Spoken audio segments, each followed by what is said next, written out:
Bago tayo mag-umpisa, baka pwede niyong i-like ang video na to. Malaking bagay ang like sa aming mga content creators. Maraming salamat po.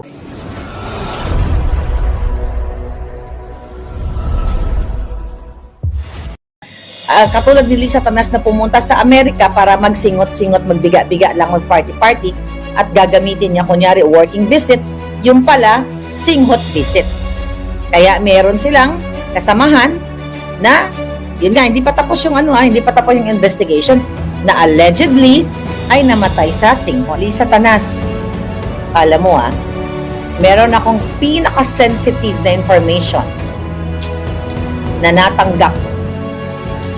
Lisa Tanas, bangag. And one day, malalaman ninyo. Okay? Kaya yung mga sensitive information na yan, naikalat na natin yan sa mga taong dapat makaalam. Very sensitive. Kaya ganun na lang yung galit nila sa akin. Kidnapin si Maharlika. Takutin si Maharlika.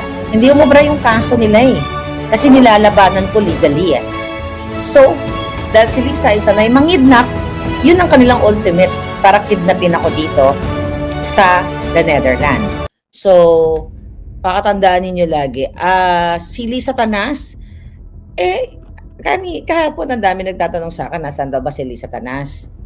Alam nyo, ang sagot ko doon, ma'am, nasa Pilipinas na ba? Alam nyo, nangyari kasi yung allegedly na over D, yung kanilang isa sa mga entourage nila doon, March 8 pa po. Anong petsa na? March 23 na. Ilang 2 weeks na. So, pwedeng nasa Pilipinas na siya, pwedeng wala. Pero kasi, based sa kanilang mga posting, sa kanya palang posting, edited. So, mga kababayan, the fact na pinipeke ni Lisa Tanas, yung kanyang mga picture, halos matanggal na yung dalonggan niya, yung tenga niya daw gaga, paano mo papaniwalaan ng gobyernong ito? Sila ang tunay na fake news. Narinig nyo naman nung Senate hearing. Diba? Yung Senate hearing sa foreign relations ni Amy Manga. Ano nangyari doon? Kitang-kita na nagsisinungaling sa harap ng buong mundo ay what? Ayaw pa kumamin. By the way, mga kababayan, ito pala, I hope nandito, no? Okay. So, ang ginawa nila March 20 ba to? What is it? Okay, no, this is not the one.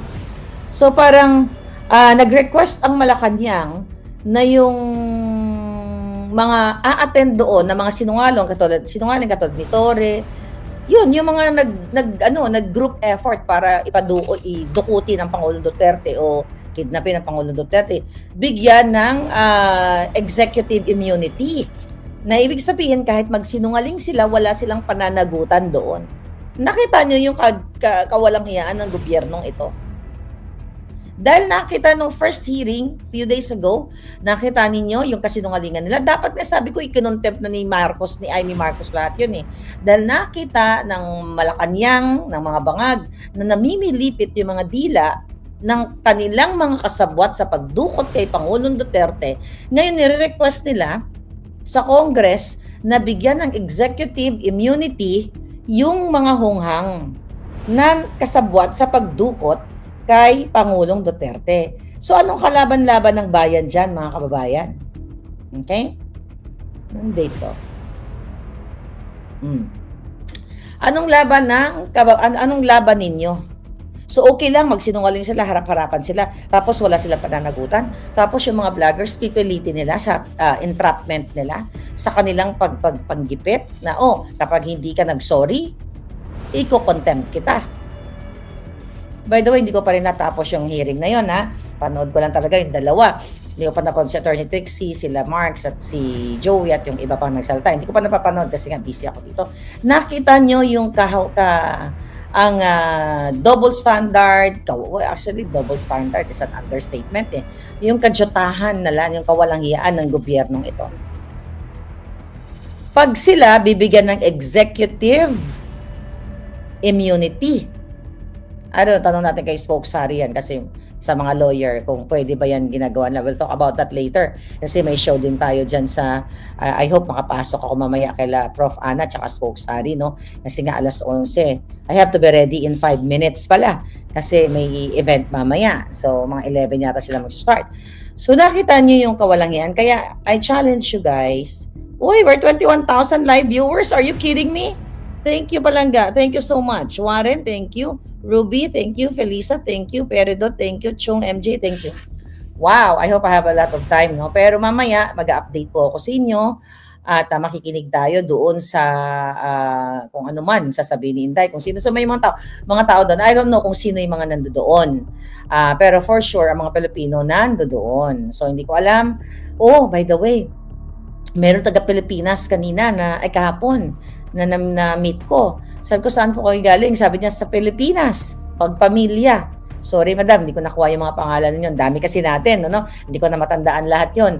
So, but nakaka-amaze talaga. Meron doon taga UAE. Diba? May taga UAE. So, talagang grabe yung tao. They spend their own money para pakita yung suporta kay Pangulong Duterte. At mararamdaman mo yung talagang genuine, you know, yung feeling ng mga tao. Ito yung hindi kaya ni Bangag. Tingnan mo dyan sa Pilipinas, daw gago. Ganun. Kaway-kaway. Sabi ng mga tao na, siguro, syempre, kapit sa patalim yung mga kababayan natin. Gusto makakuha ng ayuda dahil walang pera, walang bigas ba? Ganun si Bangag. Ganun kaway-kaway. Walang connect sa tao. Yung mga tao, nakaganon lang. Kasi parang nandidiri kasi si Marcos Jr., si Amy Marcos sa mga ordinaryong tao. Ibang-iba sa mga Duterte. Siyempre, iba-iba tayo ng pinanggalingan sa buhay. Di ba? Nakita nyo nag-viral kay Amy, yung gumanon, yung loyalista, nakaganon, kumapit sa braso niyang ganyan. Anong ginawa ni Amy? Gumanon. Parang nandidiri siya. Pero mga kababayan, eto naisip ko lang to ngayon pagbangon ko. Sabi ko, jutang-jintang mga bangag to paano natin idadalhin sa international yung pagiging addictus ni Bangag Jr. So, I ask you guys na kasabay ng inyong mga banner ng bring PRRD home, we support PRRD, we stand PRRD, lagyan nyo dyan Marcos. Lagyan nyo buong pangalan niya, President Marcos, o President of the Philippines is an authenticated cocaine addict. Lagay nyo yan. Buuin nyo yung pangalan. Kunin natin yung international, what do you call it? Yung kanilang, nakikita nila tayo, di ba? Yung attention nila na, anong pinaglalaban nito? Not only we stand with PRRD. Ilagay nyo, our president in the Philippines, Ferdinand Marcos Jr. is an authenticated Coca-Cola, pulburon. Ilagay nyo yung exact word, not pulburon, okay? Kasi hindi lang maintindihan yan. Yung C, ayan, lagay nyo dyan, bakit? Huwag kayo matakot. Nasa akin ang authentication yan. Okay? Takot yan si Bangag mag-file ng case. Okay? Against sa atin lahat pagdating sa pag-a-addict niya. At just in case, I will assure you guys, yan na naman, sabi ko, mahina boses ko eh. Kasi feeling ko, lagi ko itong bahay eh. So I will assure you na just in case na isa sa inyo sa ang lupalop man sa mundo, na ako ang pinanawagan ko yung mga nasa labas ng bansa. Alright? Pero kahit naman sa Pilipinas, ang dami na nagbabangag-bangag. Nasa akin ng authentication yan. Authenticated ng legitimate forensic agency sa California. So yan, sabi ko nga sa inyo, dinala ko yan dito sa The Hague, dito sa Netherlands, yung hard copy ng authentication. Kasi ibibigay ko kay Spokesari, baka makatulong nga sa kanya, di ba? So idagdag nyo na adik ang presidente ng Pilipinas. Makaganti man lang tayo sa jutang ginimang totoo namang adik. Ngumingiwi, di ba? Ilagay nyo din dyan na ang asawa niya, yung nautod-utod ang dalonggan ba? Dalonggan ni Inday, na kidnapper. Andiyan na lumabas na si Sheena. makapinig. At nandito yan siya ngayon sa Belgium. Okay? Nandito na siya ngayon sa Belgium at dinala na rin niya yan sa international yung kaso niya. Kaya nga siya ay protektado ng bansang Belgium. Ilagay nyo dyan na si Lisa Marcos ay kidnapper ng sangkot o involved sa Turkey kidnapping. Huwag mo na ilagay extraction. Turkey kidnapping. Kasi totoo yan. Kaya nga hanggang ngayon hindi sila makafile ng case. Ang alam lang nila i-case sa akin, defamatory, fabricated eclabush. Ayaw nilang i-file ng case na kidnapper si Lisa, kasama si Bangag dyan. Yan ang kasi ginamit nila ang kapangyarihan ng gobyerno para ma-extract katulad ng ginawa nila sa kay Pangulong Duterte. 'Di ba? Ilagay niyo diyan pero ilagay niyo specify niyo Turkey kidnapping. Nasangkot si Marcos at saka si Lisa Tanas. Kunin natin ang international attention. Not only we stand with PRRD, lagay nyo dyan, our president in the Philippines is as authenticated what? Singhot. Yan ang ilagay nyo. Isama nyo yan dyan. Total libo-libong mga tao ang nakikita ko. This is our chance para dinggin ang boses natin. At eto, dito, sa mga nandito sa ICC, mga palangga, yung mga may kakayahan, kasi ako wala akong paper, baby, bibili kami, no? Lagay nyo yan. Habang nagsasalta si Inday Sara doon sa gilid, well, that's her freedom eh. That's her freedom. I don't know kung that's her expression nyo yan, ilagay nyo doon. Harap nyo sa ABS, may taga-ABS ba doon? Harap nyo kay Maris. Yung ganon, habang yung camera nila, hindi, seryoso ako. Mga jutang gin na yung mga yan, ilagay nyo. Habang nasalta, lagay nyo sa gilid para makapture. Tignan ko lang kung paano nila i-edit yan, putulin. Oh. Kasi edit nila yan. Sa mga gilid, ilagay nyo yung mga karatulan nyo. Na, yung ano nyo, yung inyong presidente sa addict. Yan ha, kasi hindi makaporma yung mga biased media dito. Hindi kayo pwede sindakin dito ng mga pulis, katulad sa Pilipinas, pag ginawa mo yan, musag ka dyan, tatakutin kayo. Nasa labas tayo ng bansa, mas maano yung kalayaan ng tao dito, di ba? Freedom yun eh. At hindi yun chismis. Totoo yun, na-adikto si Bangag. At totoo din na nangidnap sila ng 2 bata eh. Hindi ba totoo? Kinidnap na ang Pangulong Duterte. Yan ang gawin natin ha. I challenge you mamaya pag nagkita-kita tayo, dapat meron na kayong karato lang ganyan. Kasi sasama ko kayo sa live ko, gagano natin. Okay? Kayo na lang kasi kayo naman yung nakatira dito palangga. So makaganti tayo sa mga jutang gininas ito at marinig ng mga international community na kung ano yung sentimiento natin. Diba? Kasi iisipin ng tao, syempre hindi naman tayo lahat, hindi naman yan nakikinig ng news. So, tama na yon yung mga sinasabi nyo kay Pangulong Duterte, we love you, we stand with PRRD, pero ilagay nyo din si Marcos Jr. na adikto siya. In English siya, wag yung mga terminology ko, wag yun. Hindi yun maintindihan. Baka kala nila polvoron is pagkain lang.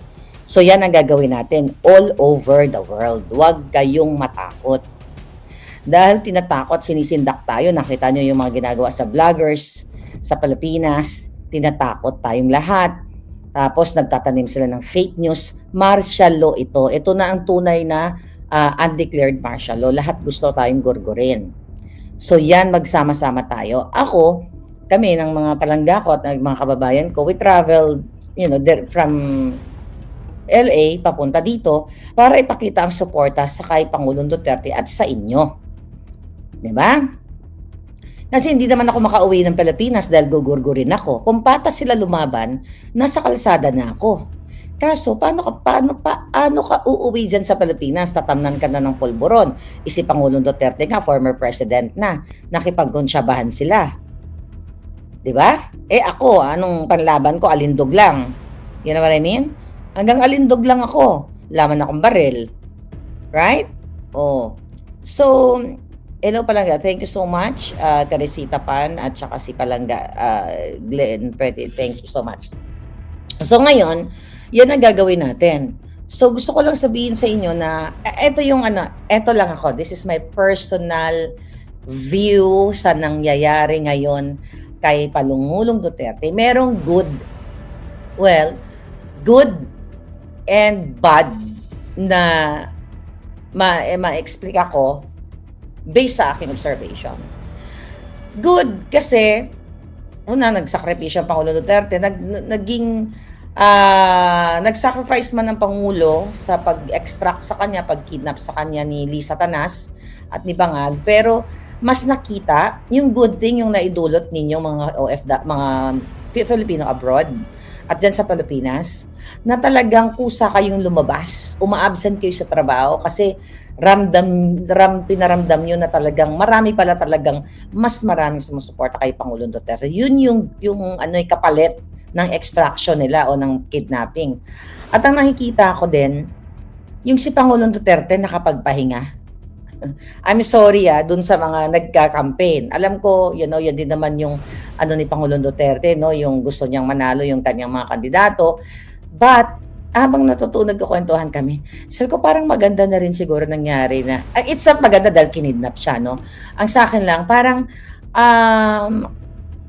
on the other hand, merong magandang naidulot kasi nakapagpahinga yung Pangulong Duterte.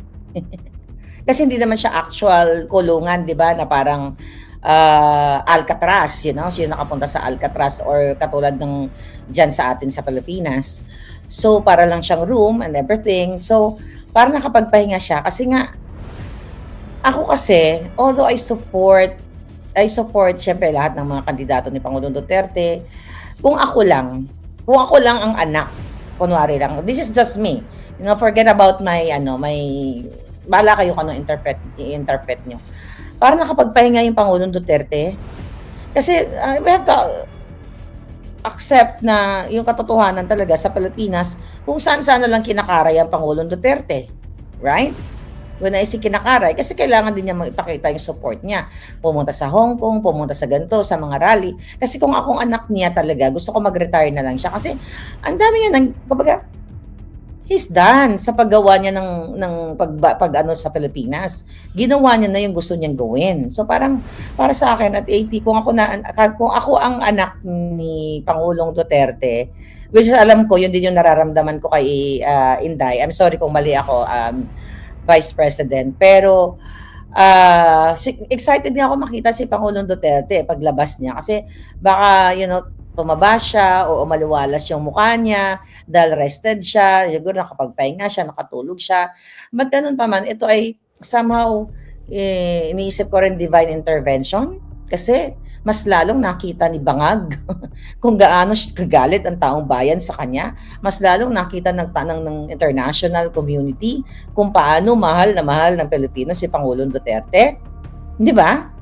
So, yun yung, I think magandang, I don't know kung mag-agree kayo dun sa akin, pero, sabi, si Amy nataranta sa dami ng tao, kaya nagkukunwari ulit para iboto, sabi ni Aquarius. Huwag nyo nang pansinin at kahit sinong Marcos. Tama nang nabudol tayo. Okay? Tama na yung pambubudol nila sa atin. It's sad dahil yung mga dating mga, mga dilawan, o yung mga kakamping na dati sila yung sumisigaw-sigaw, anti-Marcos, magnanakaw. Ngayon, magkakapareho na silang dugo. Dugong mga bangag. Alright? Yung iba, si Tantang Enrile, bakit eksena pa rin? Ano ba yung eksena niya? Hindi ako masyadong updated sa news, pero eye-opener nga ito sa ating lahat. Okay. Yes, Jude Dolor, thank you so much. So, sabi ni Dottie Sexy, yes, mag-agree ba kayo na, sabi ko nga, imagine mo, kasi ako, tandaan ninyo, nung bago ako sa Amerika, wala yung pamilya, wala akong, lahat naman siguro kayo nung mga pumunta tayo sa Amerika, sa ibang bansa, di ba? Ako nung di naman ako lumalabas nang wala akong party, wala kasi trabaho lang and everything.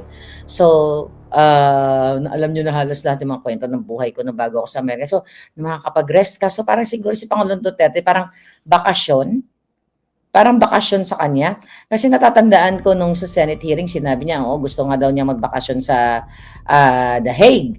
So, I think yun. Pero, syempre, hindi natin siyang hayaan magbakasyon forever. Di ba? Sabi natin, Pangulong Duterte, tama na yung bakasyon mo, uwi ka na namin.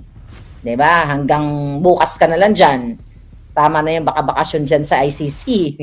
'Di ba? Kailangan we have to bring you home. 'Di ba? So yun yung ano doon mga palangga. So do you have questions patungkol dito? Nika Rose, thank you very much for your palangga. So, ano yung mga question nyo dito? Kasi nag-live ako kahapon 2 hours. Ang dami namang, although mahina yung ating audio dahil late na nga ako, hindi naman ako nakapasok doon sa unahan. So, ayoko naman magpaka-epal doon. At saka hindi naman importante. Ako naman, pumunta po ako dito hindi para umepal na kailangan nasa unahan ako o kailangan makapture ko lahat ng sinasabi ni Vice President. Una-una nakakangawit kasi wala talaga akong wala akong dalang baka naman may extra pala langga, baka may extra kayong ano tawag diyan? Anong tawag doon, yung tripod? Oo, baka pwede naman makahiram mamaya, nangawit yung si palangga ko nangawit.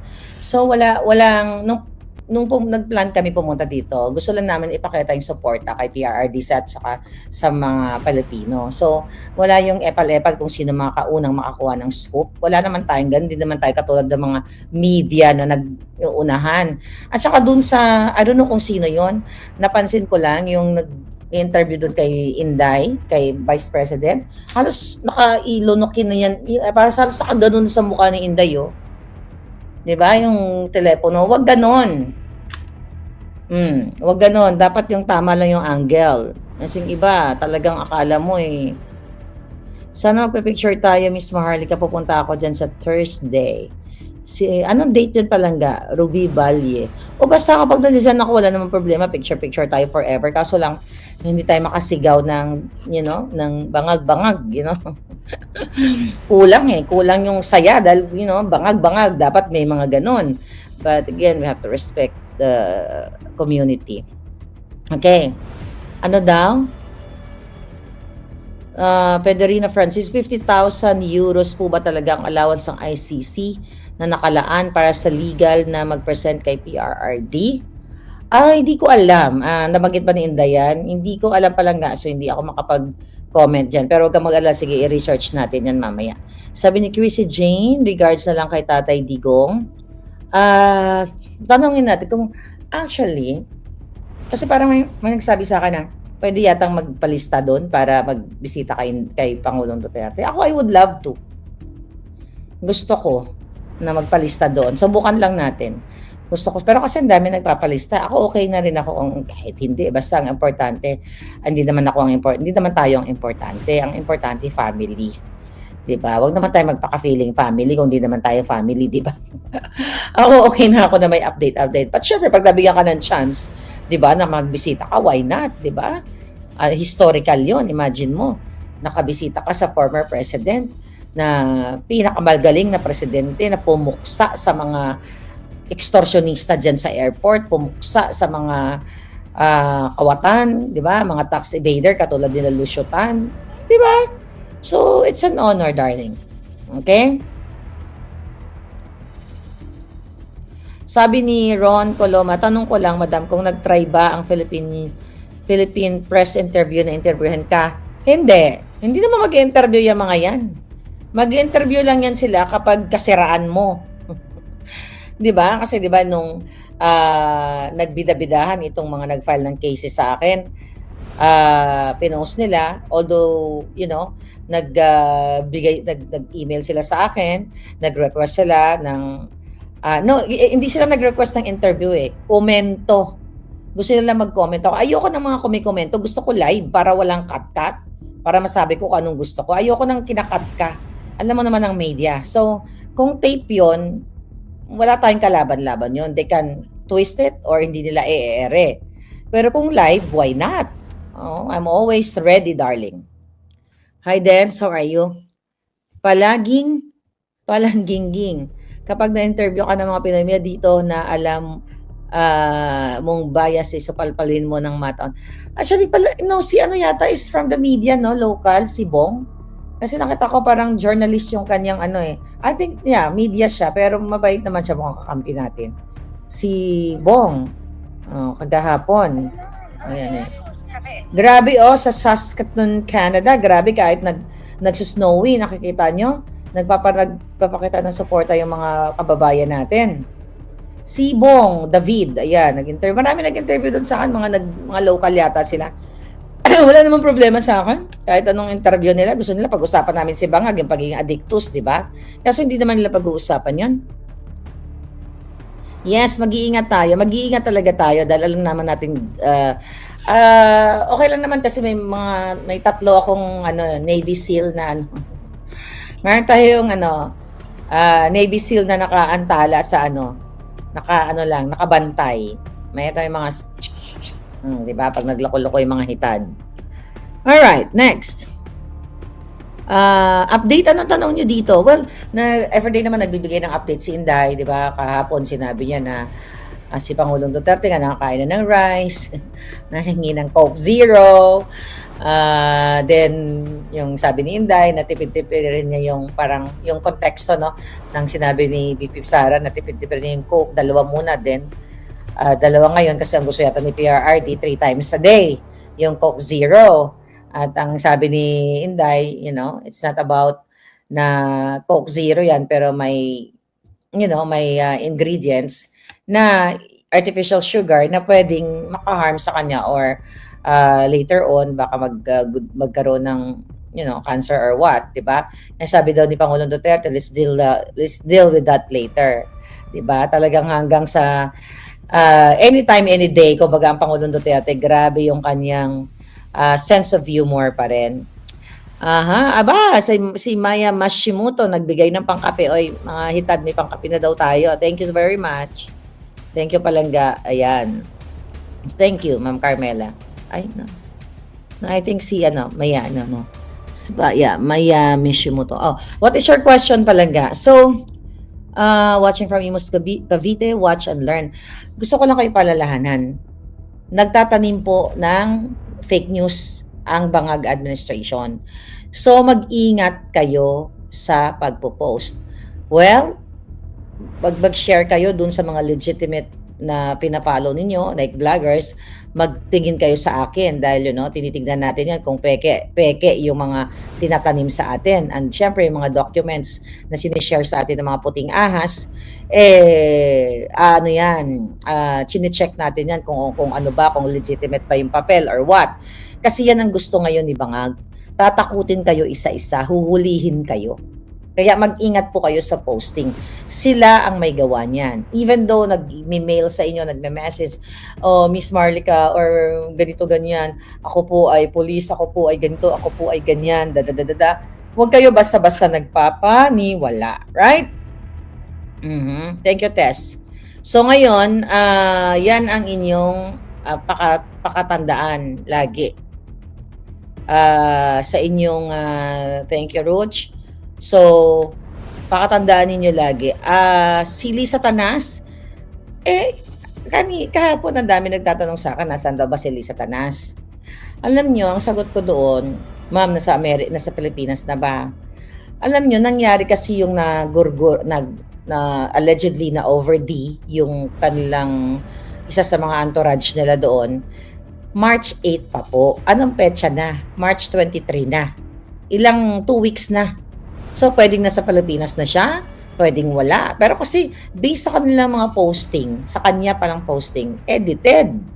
So, mga kababayan, the fact na pinipeke ni Lisa Tanas, yung kanyang mga picture, halos matanggal na yung dalunggan niya, yung tenga niya daw gaga, paano mo papaniwalaan ng gobyernong ito? Sila ang tunay na fake news. Narinig nyo naman nung Senate hearing. 'Di ba?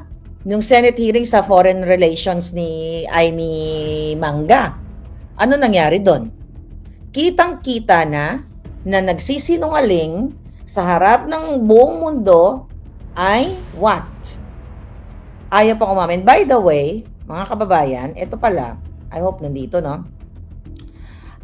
Okay. So, ang ginawa nila March 20 ba to? What is it? Okay, no, this is not the one. So, parang, nag-request ang Malacanang na yung mga a-attend doon na mga sinungaling katulad ni Torre, yun, yung mga nag-group effort para idukutin ang Pangulong Duterte o kidnapin ng Pangulong Duterte, bigyan ng executive immunity. Na ibig sabihin, kahit magsinungaling sila, wala silang pananagutan doon. Nakita nyo yung kawalang hiyaan ng gobyernong ito. Dahil nakita nung first hearing, few days ago, nakita ninyo yung kasinungalingan nila. Dapat nga sabi ko, ikinontempt na ni Amy Marcos lahat yun eh. Dahil nakita ng Malacanang, ng mga bangag, na namimilipit yung mga dila ng kanilang mga kasabwat sa pagdukot kay Pangulong Duterte. Ngayon, nire-request nila sa Congress na bigyan ng executive immunity yung mga hunghang na kasabwat sa pagdukot kay Pangulong Duterte. So, anong kalaban-laban ng bayan dyan, mga kababayan? Okay? Nandito. Anong laban ninyo? So, okay lang, magsinungaling sila, harap-harapan sila, tapos wala silang pananagutan. Tapos yung mga vloggers, pipilitin nila sa entrapment nila, sa kanilang panggipit, na kapag hindi ka nag-sorry, iko-contempt kita. By the way, hindi ko pa rin natapos yung hearing na yun, ha? Panood ko lang talaga yung dalawa. Hindi ko pa napanood si Attorney Trixie, sila Marks at si Joey at yung iba pang nagsalta. Hindi ko pa napapanood kasi nga busy ako dito. Nakita nyo yung double standard, actually double standard is an understatement eh. Yung kadyutahan na lang, yung kawalanghiyaan ng gobyernong ito. Pag sila bibigyan ng executive immunity, tanong natin kay Spokesari yan kasi sa mga lawyer kung pwede ba yan ginagawa na. We'll talk about that later kasi may show din tayo dyan sa I hope makapasok ako mamaya kaila Prof. Ana tsaka Spokesari, no? Kasi nga alas 11. I have to be ready in 5 minutes pala kasi may event mamaya. So mga 11 yata sila mag-start. So nakita nyo yung kawalangian. Kaya I challenge you guys. Uy, we're 21,000 live viewers. Are you kidding me? Thank you, Palangga. Thank you so much. Warren, thank you. Ruby, thank you. Felisa, thank you. Peridot, thank you. Chung, MJ, thank you. Wow, I hope I have a lot of time, no? Pero mamaya, mag-update po ako sa inyo at makikinig tayo doon sa kung ano man sasabihin ni Inday, kung sino. So may mga tao doon. I don't know kung sino yung mga nandoon. Pero for sure, ang mga Pilipino nandoon. So hindi ko alam. Oh, by the way, meron taga-Pilipinas kanina kahapon na meet ko. Sabi ko, saan po kayo galing? Sabi niya, sa Pilipinas. Pagpamilya. Sorry, madam, hindi ko nakuha yung mga pangalan ninyo. Dami kasi natin, no? Hindi ko na matandaan lahat yon. So, but nakaka-amaze talaga. Meron doon taga-UAE. Diba? May taga-UAE. So, talagang grabe yung tao. They spend their own money para pakita yung suporta kay Pangulong Duterte. At mararamdaman mo yung talagang genuine, yung feeling ng mga tao. Ito yung hindi kaya ni Bangag. Tingnan mo dyan sa Pilipinas, daw gago. Ganon. Kaway-kaway. Sabi ng mga tao na, siguro, syempre, kapit sa patalim yung mga kababayan natin. Gusto makakuha ng ayuda dahil walang pera, walang bigas ba? Ganon si Bangag. Ganon kaway-kaway. Walang connect sa tao. Yung mga tao, nakaganon lang. Kasi parang nandidiri kasi si Marcos Jr., si Amy Marcos sa mga ordinaryong tao. Ibang-iba sa mga Duterte. Kaya syempre, iba-iba tayo ng pinanggalingan sa buhay. Di ba? Nakita nyo nag-viral kay Amy, yung gumanon, yung loyalista, nakaganon, kumapit sa braso niyang ganyan. Anong ginawa ni Amy? Gumanon. Parang nandidiri siya. Kaya awang-awa ako dun sa loyalistang yon, sa Pilipinong yon. Nakakaawa kasi sila. You know what? They're victims eh. Yung mga umaattend doon sa mga alyansa ng mga bangag na kinukulong nila sa let's say, sa isang plaza. Kapag pumasok na yung mga tao, tinrap na nila doon, pupunta ang mga tao alas 11, alas 8, alas 9, ba? Gaganon, itatrangkahan na nila hanggat hindi dumarating ng bangag. Tama ba yon? Makatao ba yon? Kaya lang yung mga tao doon, dahil pinangakuan, bigyan ka ng 3K, 5K, sigaw ka lang, bangag-bangag. You know what I mean? Kawawa sila, biktima sila. So, hindi natin kailangan ng leaders na katulad ni Bangag. Nung panahon ni Pangulong Duterte, meron ba kayong mga nakita na lumabas sa mga video na sa isang pagtitipo ni Pangulong Duterte, tinrangkahan yung mga tao? Kasi hindi pa dumarating si Pangulong Duterte, kailangan wag muna kayong umalis. Trangkahan muna namin kayo. May nakita ba kayo ng isang ganon? Wala. Kasi yung mga tao, kahit maaga sila pumunta doon, kung ano man ang oras sila na doon, galing dito. Galing sa puso. Hindi yung binayaran ka lang. At nang nagutom ka, gusto mo nang lumabas, hindi ka na palalabasin kasi nakatrang ka na ang gate o pintuan. Yan po ang pagkakaiba. At kitang-kita ko ang difference even though, well, si PRD, na-meet ko na yan, alam nyo naman yan. Pero hindi naman kami nag-usap ng matagal. Split ko, wala pa yatang 1 minute yun. You know, alam nyo na yan. Pero nakitang-kita ko yung pagkakaiba. Bilang supporter, dating supporter ng mga Addictus, Benedictus, dito sa supporter, dito sa mga Duterteng, para sa taong bayan. Kita ninyo, you analyze this. Si Inday nag-ask ng legal aid. 'Di ba? Sa ICC. Ibig sabihin, kung marami yang silang ninakaw, hindi yan hindi yan mag-ask ng legal aid. Kung marami silang ninakaw, nang mayabang sila katulad nila Bangag, konyo-konyo. We have friends from here, from there, mga ganyan. 'Di ba magyabang pero nag-ask sila ng legal aid. Okay, dahil si Pangulong Duterte wala namang bahay sa Forbes Park. Katulad tong mga jutang ginimis na mga Marcos na mga kawatan. At even yung kanilang mga appointees may mga bahay sa Forbes Park. Di ba? Undersecretary pa lang, may mga bahay na, yung mga... Kaya nga, Day, alam mo, I don't know, narinig tayo na yun, Day, busy yan ngayon. Pero kung may makarinig, alam mo, ang hilingin ko lang kay Vice President Sara. Kasi wala akong political ambition eh. Alam nyo yan. Okay? Ang hilingin ko lang sa kanya, ipasukan niya lahat ng ninakaw. Bawiin lahat ng ninakaw at talagang ikulong. Sabi nga ni Attorney Vic Rodriguez, di ba? Yung kanyang gustong gawin ay ibalik ang bitay. Gusto ko talagang makita silang jitayin lahat. Ano? Jitayin silang lahat sa lahat ng pagnanakaw nila sa bayan. Alam nyo, everyday na ako nagsasalita dito. Di ba sabi ko naman sa inyo, minsan nakakapagod, pero hindi ka dapat mapagod kung makikita mo yung mga Pilipino nagtsatsaga dyan sa Canada kahapon, Vancouver, ang lamig. Dito, ang lamig. Yung ating mga elderly, mag-stockings kayo. Mag-warmer kayo palangga. Ako, naka-warmer ako kasi giniginaw na rin ako. Malapit na rin ako dun sa elderly moment natin. But, nakikita mo yung talagang gusto nilang iparamdam kay Pangulong Duterte. Lahat sila talagang kung pwede nga lang pasukin namin yung buong ICC at mag-party kami doon at kasama ang PRRD, 'di ba? Kaso hindi naman pwede. But anyway, mga kababayan, ito ay umpisa, nag-umpisa na tayo. Ituloy-tuloy lang natin. Huwag niyo sukuan ng PRRD. Huwag niyo sukuan ng Pilipino. Kasi nakikita na tayo eh. But I advise you, bago ako magpaalam, huwag niyong kalimutan ng inyong banner, ang inyong poster na ang Presidente ng Pilipinas in English ay Addictus sa Polvoron. But you write it sa English, not sa terminology ko. Alright, yun na lang muna kasi maliligo pang lola ninyo. Ang alindog ko kailangan mahalimuyak later.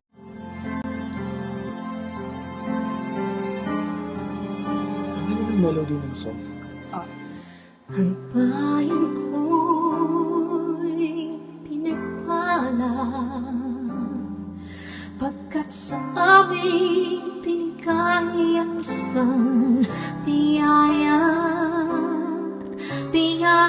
na mag-aahon sa hirap at dilim ng kahapon at sa bawat Pilipino'y magtatanggol sa bayan ko dating laganap, pang-api at dusa sa aming mga mahihirap. Ngunit ikaw ay dumating, sagot sa aming mga dalangin. Muli kaming babangon, mabuhay ka na kay Digong.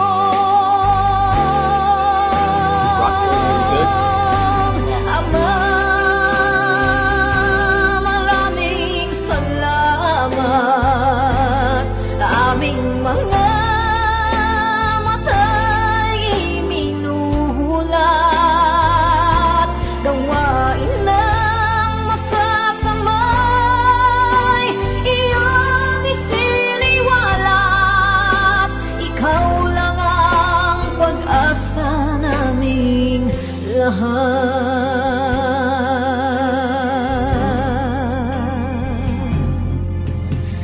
Very Bayan ko, Pinamatan niya ako kung maiyak ako.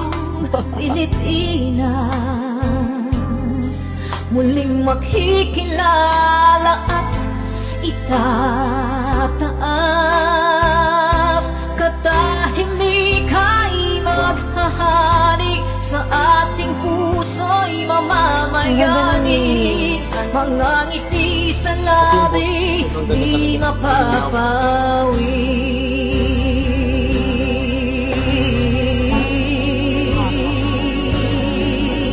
Nag-breathing daw. Mabuhay ka, Tatay Digong, maraming salamat. Ang malasakit sa Pilipino ay walang kasing tapat. Ika'y paglalaban ng iyong mga anak. Tunay kang biyaya sa bansang Pilipinas.